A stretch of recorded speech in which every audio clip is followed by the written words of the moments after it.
कोविड-19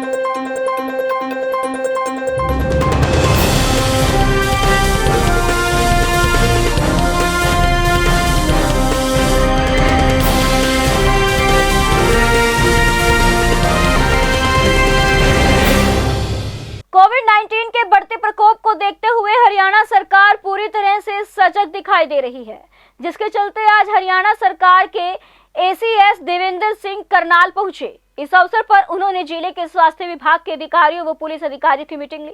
meeting में ACS ने corona महामारी को लेकर जिला प्रशासन की ओर से किए जा रहे प्रबंधों का जायजा लिया और समीक्षा की। इस अवसर पर उन्होंने मीडिया से बातचीत करते हुए कहा कि हरियाणा में किसी भी प्रकार लॉकडाउन नहीं लगेगा।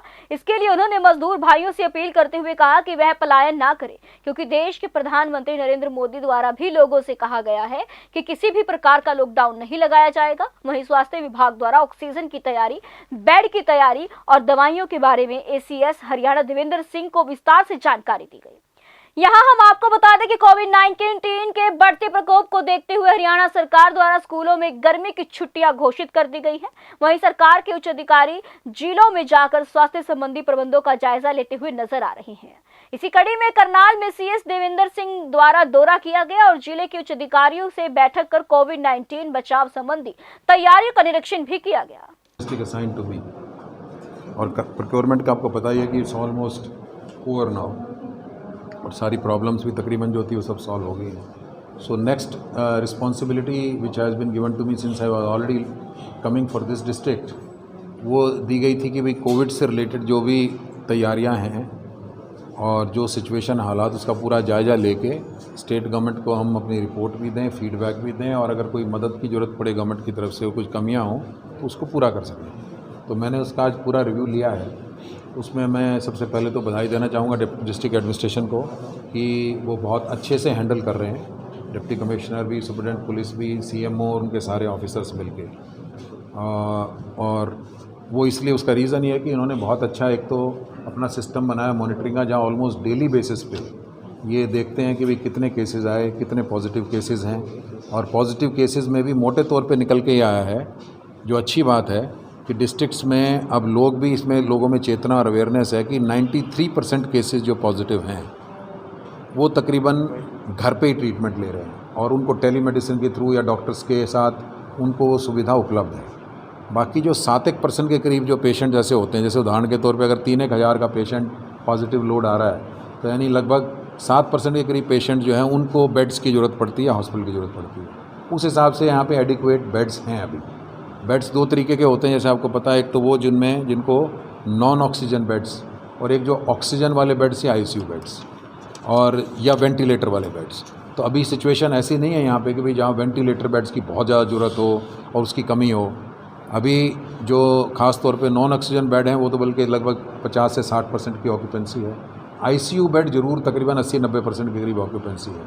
तो उसके लिए हमने आज डिस्कस कर लिया, रिव्यू गवर्नमेंट में भी फीडबैक दे दिया ऊपर चीफ सेक्रेटरी को और हमारे हेल्थ सेक्रेटरी को कि हमें आईसीयू के बेड्स बढ़ाने होंगे, क्योंकि अगर मान लिया इसी रेट पे अगर ग्रोथ होती है पॉजिटिव केसेस की तो और वही प्रोपोर्शन अगर मेंटेन करते हैं तो we need more ICU beds. तो उसके लिए प्रबंध ऑलरेडी शुरू कर दिए हैं। उदाहरण के तौर पे डिप्टी कमिश्नर ने एमपी फंड के माध्यम से एडिशनल जो कल्पना चावला मेडिकल कॉलेज में लगभग 50 एडिशनल बेड्स का प्रबंध इन्होंने ऑलरेडी एक्सरसाइज कर ली है और जो कि नेक्स्ट फ्यू डेज़ में हो जाएगी। अभी भी ऐसा नहीं है कि बेड्स में कोई अभी भी बेड्स थोड़े बहुत ऑक्यूपाइड नहीं भी हैं, लेकिन और एडिशनल बेड की सुविधा हो जाएगी जो आईसीयू बेड्स की। उसके लिए जो मैन पावर की आवश्यकता है, उसके लिए जो सैंक्शन चाहिए वो हेड ऑफिस से बात करके वो सैंक्शन सब दिला दी गई है कि अगर मान लें उसके लिए मैन पावर चाहे स्टाफ नर्सेज या एक्सपर्ट्स या एनेस्थेटिस्ट या जो भी चाहिए तो उसकी सुविधा का भी हमने पूरा प्रबंध कर दिया है। सरकार ने कहा है कि बॉर्डर पर ही किसानों को टीका और लगाया जाएगा, उनके टेस्ट किए जाएंगे, तो उसको लेकर कितने सजग हैं और किस तरीके से वहाँ पर उनको समझाकर उनका टीकाकरण और उनके टेस्ट किए जा रहे हैं? नहीं, बॉर्डर पे किसानों के लिए आप हमारे यहाँ पे तो नहीं समस्या, हो तो ज़्यादातर समस्या वहाँ पे दिल्ली या उस तरफ है, तो इसलिए उसके बारे में कमेंट अभी नहीं करूँगा because I was more concern about Karnal district. तो करनाल डिस्ट्रिक्ट में ऐसी कोई समस्या, करनाल में ये बात ज़रूर आई थी मेरे सामने कि आसपास के सामने यूपी से भी हो सकता है वहाँ चिकित्सा सुविधाएं इतनी अच्छी नहीं है तो उनके पेशेंट जो हमारे यहाँ कल्पना चावला में आते होते हैं। लेकिन हमने कहा कि भाई ये एक ऐसा मामला है जो कि बेसिकली जिसमें आप ये नहीं कह सकते कि भाई कोई पेशेंट आ रहा तो उसको टर्न डाउन कर दो। तो उनको भी यहाँ पे एडमिट कर रहे हैं, उनको भी बाकायदा चिकित्सा व्यवस्था का पूरा प्रबंध कर रहे हैं। उससे थोड़ा लोड जरूर बढ़ा है कल्पना चावला पे। आईसीयू बेड्स भी हमारे इसलिए थोड़े बड़े हैं, लेकिन हम पूरा प्रबंध कर रहे हैं कि इसका थोड़ा और विस्तार करके, जिससे अगर कोई भी पेशेंट लोड एक्स्ट्रा भी आता है तो उसको हम भी लेबर क्लास के लोग पैनिक में है। पिछली बार भी देखने को मिला था कि समय रहते सरकार ने उनको रोकने की कोशिशें नहीं की। समाज है कई बार with due regard to the media में एक चीज़ ज़्यादा हाईलाइट हो जाती है। दिल्ली में क्योंकि लॉकडाउन लग गया, वहाँ उस चीज़ पे ज़्यादा फोकस आ गया। हरियाणा में आपने देखा होगा, माननीय मुख्यमंत्री महोदय ने भी और अलग अलग स्तर पे, आधिकारिक स्तर पे ये बात स्पष्ट रूप से कही गई है कि हम लॉकडाउन के पक्ष में नहीं हैं। इवन प्रधानमंत्री ने भी, ये मेरे ख्याल आपने दूरदर्शन में कल सुना होगा, ये कहा कि लॉकडाउन के पक्ष में नहीं है। कारण कि लॉकडाउन की जो कॉस्ट होती है, इकोनॉमिक कॉस्ट, खासतौर पे जो माइग्रेंट और ये पुअर लेबरर है, it is very very high. आप लोगों ने पहले भी देखा है। इसलिए हमारे यहाँ तो बड़ा स्पष्ट मैसेज है कि वी वुड वांट प्रिकॉशन सारी ऑब्जर्व करें, चिकित्सा सुविधाएं सारी उपलब्ध कराएं, ठीक है ना। लेकिन ये नहीं कि हम लॉकडाउन इम्पोज करके जो माइग्रेंट या पुअर लेबरर्स हैं या फैक्ट्री वर्कर्स हैं, उनकी आजीविका के ऊपर कोई अटैक हो या उनको कोई दिक्कत पेश आए, तो वो हमारी बिल्कुल भी मंशा नहीं है। तो इसलिए, और दूसरी एक और बात मैं बताना चाहूँगा कि अभी 2 दिन पहले आपने सुना होगा प्रधानमंत्री का ही मैसेज है, उसकी डिटेल गाइडलाइन आने वाली हैं, स्टेट में भी और डिस्ट्रिक्ट्स में भी आ जाएंगी, कि प्राइवेट स्तर पर भी अगर मान लिया कोई फैक्ट्री, और आज हमने इस बात पे भी चर्चा करी है, फैक्ट्री ओनर्स हैं, मालिक हैं, अगर वो मान लिया वैक्सीन खरीदना चाहते हैं प्राइवेट स्तर पे, वो भी अब ओपन कर दिया गया। स्टेट्स भी डायरेक्टली वैक्सीन प्रोक्योर कर सकते हैं।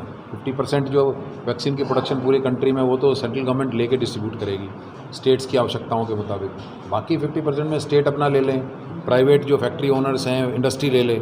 उसका एडवांटेज ये होगा कि कई फैक्ट्री के लोग जिनको मान लिया चिंता है कि भाई मान लिया कोरोना फैलेगा, तो वो अगर मान लिया वैक्सीन प्रोक्योर करके प्राइवेट तौर पे और अपने वर्कर्स को, सबको अगर वैक्सीनेट कराना चाहते हैं, तो हमारा जो वैक्सीनेशन का एफर्ट है उसमें एक बल्कि इजाफा होगा, उसमें और ज़्यादा बढ़ोतरी होगी, क्योंकि ऑलरेडी अभी डिस्ट्रिक्ट एडमिनिस्ट्रेशन काफ़ी मुस्तैद है इस मामले में।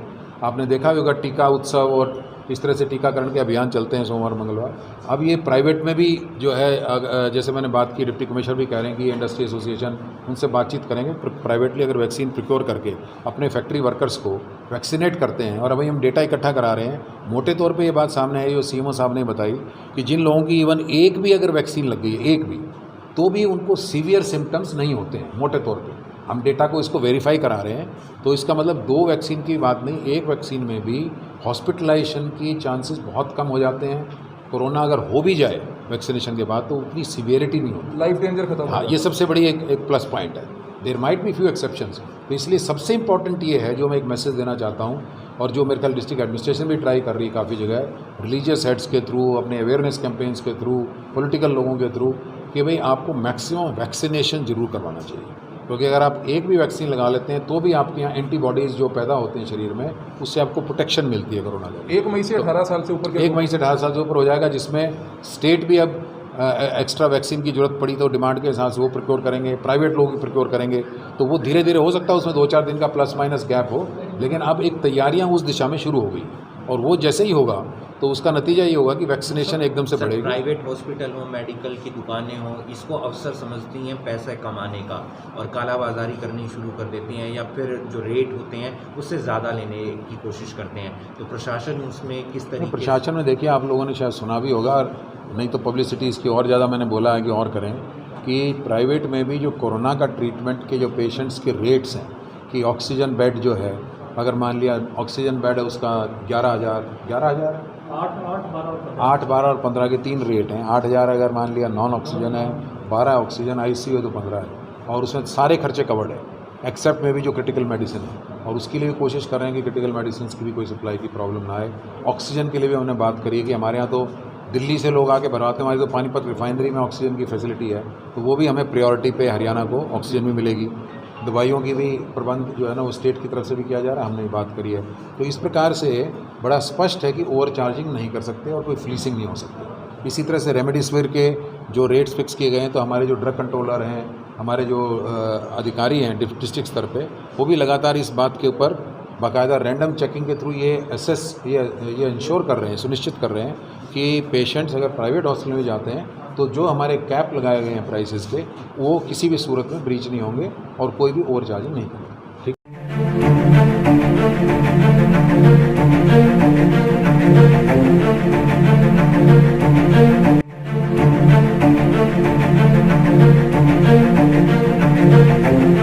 ऐसा अवसर फिर नहीं मिलेगा। अब हरियाणा सरकार की दीनदयाल आवास योजना के अंतर्गत सेक्टर 1 तरावड़ी में 135 और 142 गज के प्लॉट्स मात्र 21,000 रूपए देकर बुक करवाएं। क्रेडिट सोसाइटी, सड़क, sewerage, street light, park, community centre, तुरंत रजिस्ट्री और पोसेशन भी। कॉल 9466034000।